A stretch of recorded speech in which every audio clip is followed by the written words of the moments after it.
they would inbreed pharaohs as a show pony, okay, and put those stupid outfits on them.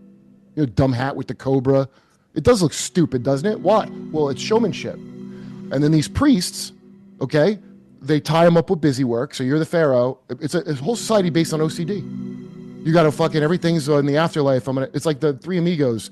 Then the Invisible Bushman, shoot your gun in the air 3 times. Yeah. And he has to read a book every day to prepare for when he dies, which will be soon because he's inbred as fuck. And then go on his journey to talk to the gorilla-bodied doghead men, whatever, to be allowed to drink from the fountain. Just if you read the actual Book of the Dead, it's nonsense. I was in like a 50-person orgy. So there were about 30 people in like a bunch of matches that had all been pushed together in the middle. There were, probably another 20 people around the edge. And at the end of that kind of experience, you don't really know like who you've had sex with, what they look like. You don't know anyone's name.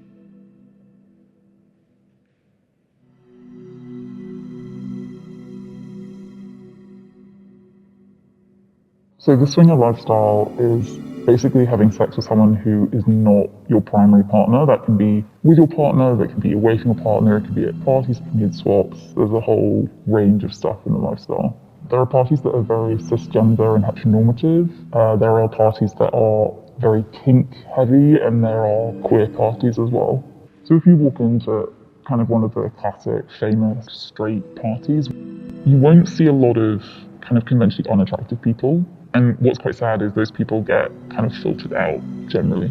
You'll see much older men bringing these incredibly attractive women who turn out to be escorts because they won't be let in if they turn up as a single man. A lot of the straight parties are very white, very thin, very young, and very blonde as well. I would say generally if you're black or Asian, you don't see as many people there. There's definitely fetishization, for sure. I've seen like these really stacked dudes with these Asian tiny girlfriends, and they'll be on leads, and like I witnessed 2 guys who look like that literally swapping leads for the women. And I don't know whether those women were into that or not, but it felt quite weird. So in terms of joining an orgy, there's like various levels of etiquette. I think what's most important is you make eye contact with someone in the orgy.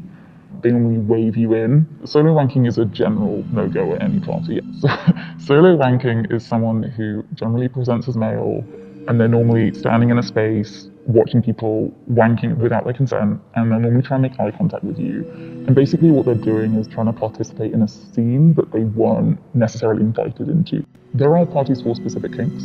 There is a party which is a greedy girls and hot wives party, and it's a ratio of 6 men to 1 woman. There's female domination ones. In London, a lot of the parties have staff who will watch out for rule breaks. They'll monitor orgies, which I'm sure is not particularly a fun job, and anytime they see behaviour that's not okay, they'll normally haul someone out and probably ban them from ever coming to the club again. So the old like keys in a dish stuff definitely still happens. I think generally the more provincial the city, the kind of, sounds really bad, like the worse the selection criteria. So I've been to some really weird parties. I think the worst one I ever went to was in Birmingham. I had an itch and looked stuff up online and ended up going to this club run by this couple who were lovely, very nice. And the club I thought had hostesses, and actually what it was 20 men surrounding 2 paid hookers on like a massive ottoman and all this fucking hair. There is a whole space in Britain